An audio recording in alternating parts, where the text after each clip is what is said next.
Hey everyone, I'm thrilled to introduce you to our TheSprkl system, a game changer for crafting Webflow websites.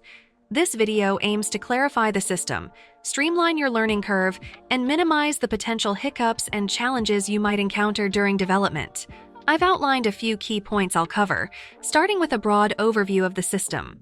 So, TheSprkl has this fantastic website, TheSprkl.io, where you'll find an Explore section with a Webflow Docs tab, exactly what we need.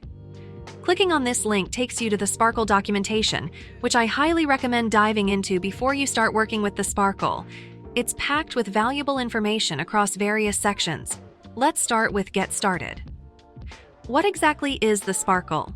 It's a design system that employs a 12-column grid for desktop, a 6-column grid for tablets and mobile landscape, and a 2-column grid for mobile portrait breakpoints.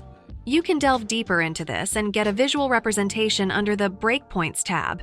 Here, you'll see how these columns are laid out. It's worth noting that TheSprkl adheres to a specific structure that should remain consistent.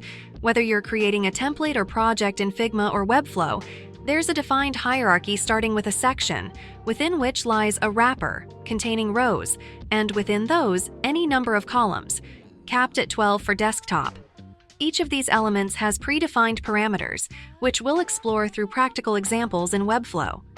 Another key aspect in the documentation I frequently refer to is spacing.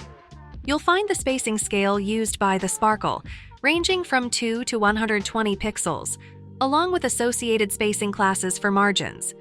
The system also utilizes stacks for vertical, G-stack, and horizontal, G-inline flex, indicating the spacing between elements within a stack.